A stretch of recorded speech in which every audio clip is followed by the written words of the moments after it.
របៀបបង្កើត page ឲ្យត្រូវតាមស្តង់ដារ2026សម្រាប់បងប្អូនដៃថ្មីទាំងអស់គ្នាថ្ងៃនេះខ្ញុំមកចែករំលែកពីវិធីបង្កើត page មួយបងប្អូនគ្នាបាទដោយសារតែមានបងប្អូនជាច្រើនគិតថ្មីក៏អត់ចេះបង្កើត page ទេគិតលេងទៅលើតែ account ហើយពេលដែលគិតជួបខ្ញុំគិតតែងតែសួរថាបង្កើត page ម៉េចកើត page ម៉េចបាទឥឡូវខ្ញុំមកបង្ហាញក្នុងវីដេអូនេះតែម្ដងទៅហើយបងប្អូនដែលឃើញវីដេអូកុំភ្លេច share ម្នាក់មួយផងបាទជាដំបូងយើងចូលមក Facebook យើងមកបាទនេះឧទាហរណ៍នឹង Facebook យើងចេះបងប្អូនគ្នាហើយយើងចូលទៅក្នុង Facebook យើងហើយយើងចុចកន្លែងត្រេ3បងប្អូនគ្នាត្រេ3កន្លែងនេះ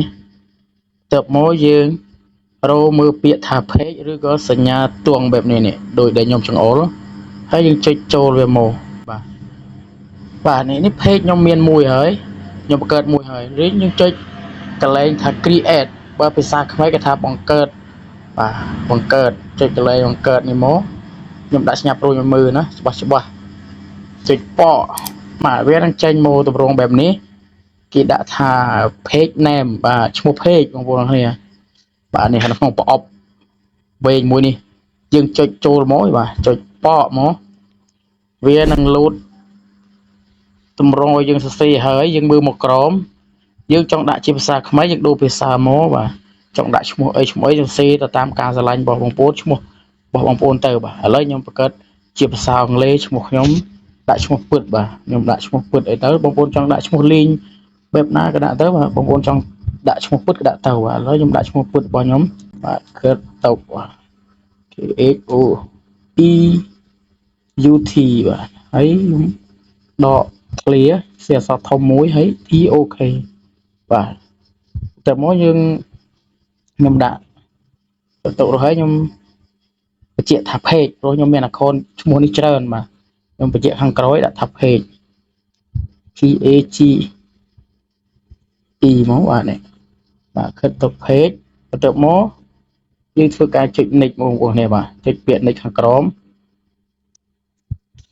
បងប្អូនដែលឃើញវីដេអូនេះកុំភ្លេច share ម្នាក់មួយផងបាទហើយកន្លែងនេះគេឲ្យយើងជ្រើសរើស category បាទ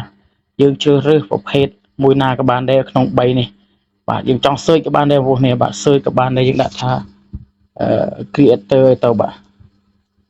creator បាទវាយតែពាក្យ creator មកវានឹងបង្ហាញ digital creator ខាងលើ creator បាទខ្ញុំយកអាក្រោមគេទី2បកមកបាទទៅមកយើងចុច create ពាក្យអក្សរដែលមានពលឿដិតពឺខៀវហើយមានពាក្យថា create មកយើងចុចមកខ្ញុំដាក់សញ្ញាប្រួយបង្ហាញមួយវីដេអូនេះសម្រាប់បងដែលគិតចេះទេណាបងប្អូននេះបាទអ្នកដែលចេះហើយក៏សូមអធិស្ឋានឃើញហើយក៏សូមអធិស្ឋានផងខុសត្រង់កន្លែងណាកន្លែងនេះក៏ឲ្យយើងជ្រើសរើសគេវា thích ឲ្យកន្លែង creator តែម្ដងបើយើងយកលើអត់បានទេបាទនោះសម្រាប់ business សម្រាប់ក្រុមហ៊ុននេះទៅបើយើងចង់រកលុយពី Facebook ពី content monetize គឺយើងយកអាក្រមគេទី2ណាឥឡូវវាគ្រីឲ្យស្រេចហើយបងប្អូនគ្នាបាទបើឃើញវានៅលើចេះយើងដូរមកយកអាក្រមតែមកយើងចុចពាក្យ next ដែលនៅខាងក្រោមគេនេះចុច next មកបកទៅទៀតហើយយើងដើម្បីបាន page ស្តង់ដារស្អាតត្រឹមត្រូវយើងត្រូវបំពេញទៅតាមនេះមួយបាទឥឡូវកន្លែង bio នេះកន្លែង bio នេះចុចវាបកមកហើយយើងសរសេរមកសរសេររៀបរាប់ពី page យើងណាថាយើងចង់ page នោះបង្កើតដើម្បីគោលបំណងយ៉ាងម៉េចឥឡូវខ្ញុំដាក់ជាភាសាខ្មែរបាទដាក់ថាសួស្ដីមកបាទជាដំបូងខ្ញុំដាក់សួស្ដីបាទ page នេះបាទ page នេះខ្ញុំមានគោលបំណងចេះមកខ្ញុំមានគោលបំណង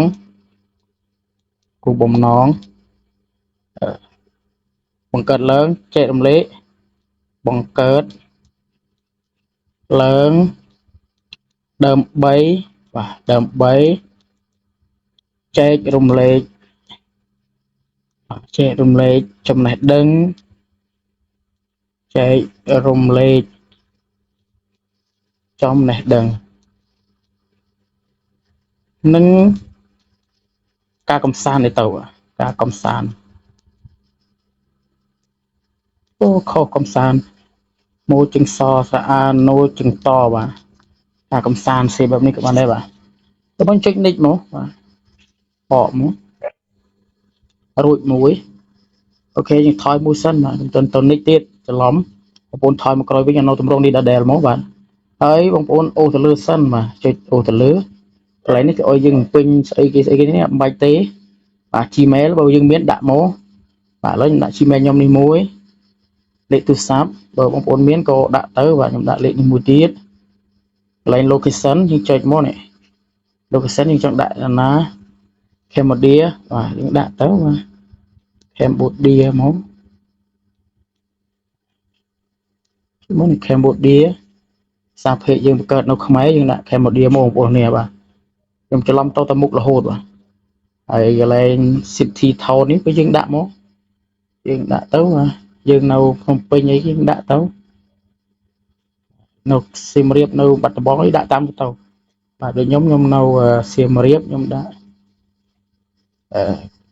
សៀមរាបជាមកបាទខ្ញុំដាក់Cambodia ក៏បានដែរខ្ញុំដាក់ឥឡូវខ្ញុំដាក់សៀមរាបទៅបាទសៀមរាបនេះវាចេញឲ្យហើយចុចមកសេជាខ្មែរមកចេញជាអង់គ្លេសយើងគ្លីយកតែម្ដងមកនេះសៀមរាប sheet code អីយើងដាក់ទៅមិនចង់ដាក់ក៏អត់ទៅបាទ sheet code យើងដាក់ទៅនេះបើយើងនៅខ្មែរ7,200ទៅតែបានហើយបាទយើងចេញនិចមកបាទរួចរាល់មួយដំណាក់កាលហើយមកដល់កន្លែងនេះគេឲ្យយើងបំពេញ profile បងប្អូននេះឃើញរូបមូលនេះយើងជ្រើសរើស profile មកចុចកន្លែងរូបកាមេរ៉ាហើយយើងទៅរើស profile មួយមកបាទខ្ញុំមាន profile នេះមួយបាទយ៉ាងសង្ហាបាទបងប្អូននេះបាទវីដេអូនេះវែងបន្តិចប៉ុន្តែបងប្អូនយកមើលទៅបងប្អូនរៀបចំបង្កើត page បានដោយខ្លួនឯងហើយកុំភ្លេច share ផងបងប្អូននេះ profile បានហើយយើងចុចកន្លែង cover រូបចុចខាងក្រោយនោះរូបកាមេរ៉ាចុចទៀតមកយើងជ្រើសរើស cover ណាមួយមកបាទឥឡូវខ្ញុំយករូបពាក់វ៉ែនតានេះមួយមកដែលបង្កើតឡើងដោយ AI បាទឲ្យវាសង្ហាបន្តិចបាទឥឡូវយើងដាក់ទៅហើយវាកំពុងតែ scan ឲ្យយើងថានេះឥឡូវបានហើយបងប្អូនគ្នាហើយបងប្អូនចុច next មកបាទនេះចុច next ខាងក្រោមបកមកវានឹងទៅមុខទៀតហើយអូខេវីដេអូរៀងវែងបន្តិចបងប្អូនគ្នាបាទចាំបន្តិចទៅបងប្អូនបាទហើយវាឲ្យយើង add ដើម្បីឲ្យគេទៅ follow page យើងតែ page យើងថ្មីយើងមិនបាច់ទៅ invite friend នៅក្នុង Facebook យើងទេណាបងប្អូនគ្នាយើងចុច next បន្តទៅព្រោះ Facebook យើងថ្មីយើងអត់ទាន់បានផុសអ្វីឲ្យវាមានគេឃើញក្នុង page យើងទេយើងមិនបាច់ទៅ invite គេភ្លាមទេបងប្អូនគ្នាបាទធ្វើឲ្យ page យើង spam ទៅវិញទេបាទយល់ល្អយើងបង្កើតរួចហើយយើងទុកចូលរយៈមួយសប្តាហ៍អីទៅឬក៏កន្លះខែមួយខែអីទៅបាទផុសបើតែបើយើងប្រទិនចង់ផុសវិញមួយអាទិត្យទៅបាទទៅលើខ្ញុំបង្កើតតែមួយអាទិត្យផុសហើយពេលខ្លះមិនបានមួយអាទិត្យផងបង្កើតយប់នេះព្រឹកឡើងខ្ញុំផុសបាត់ចុចនិចមកកន្លែងនេះយើងមិនបាច់ធ្វើអីទាំងអស់ចុចនិចទៀតបងប្អូនគ្នាបាទរួចរាល់ហើយវានឹង switch ពី account របស់យើងមកចូល page ដែលយើងបង្កើតថ្មីបាទឃើញកន្លែងនេះបងប្អូនមិនបាច់ page ទេគឺវាកំពុងតែដំណើរការទៅ page របស់យើងហើយឥឡូវយើងរួចរាល់បាន page មួយហើយបងប្អូនគ្នានេះបើមិនទាន់បានចុចផងវាទៅខ្លួនវាបងប្អូនគ្នាពេលបងប្អូនចុចពាក្យដានរួចហើយបងប្អូនចុច next បាទកន្លែងនេះ go to នេះមកចុចដល់ពេល clear ទៀតក៏បានយើង skip ក៏បានបាទហើយនេះវាជួលកន្លែងដែលយើងខ្ញុំបង្ហាញមិញកន្លែងនេះយើងចង់បន្ថែមអីទៀតក៏បន្ថែមទៅប៉ុន្តែខ្ញុំមិនបន្ថែមទេខ្ញុំយកប៉ុណ្ណេះឯងហើយខ្ញុំចុចពាក្យដាននេះមកអក្សរ Q ពើក្រមខាងក្រមច្រឡំបកមកយើងនឹងទទួលបាន page ថ្មីមួយបាទនេះ page ដែលយើងបង្កើតថ្មីមួយគឺស្រស់ស្អាត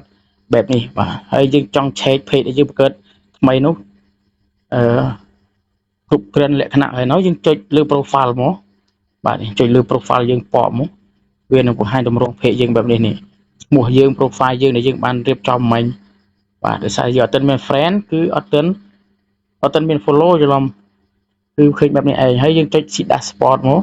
professional see dashboard ដើម្បីយើងមើល page យើងចុចពើខៀវទៀតបាទវានឹងបង្ហាញបែបនេះបងប្អូនយកអាសញ្ញាព្រួយខាងលើនេះមួយចុចបកមកយើងយកដាក់ថា reach more people មកយើងយកលើគេដើម្បីយើងផុសអ្វីទៅ page ថ្មីរបស់យើងវា reach មានអ្នកមើលបងប្អូនគ្នាបាទទោះបីតែមិនទាន់មានអ្នក follow ក៏ដោយពេលយើងផុសទៅវានឹង rank រុញឲ្យមានអ្នកមើលខ្លះហើយបាទយើងចុច update មកបងប្អូនគ្នាបាទដូច្នេះវានឹងបង្ហាញ challenge ឲ្យយើងនេះខាងក្រោមគេឲ្យយើងផុស8ខាងទី2នេះគេឲ្យយើងផុសរូបភាពផុសអីដូចគ្នាដែរឲ្យបាន8ណាហើយខាងក្រោមឲ្យមាន view អ្នកមើលចាប់ពី10អ្នកមើលទៅបាទអូខេបងប្អូនគ្នាវីដេអូចែករំលែកពីការបង្កើត page របស់ខ្ញុំមានតែប៉ុណ្ណេះកុំភ្លេចជួយ share page ម្នាក់មួយផងបាទ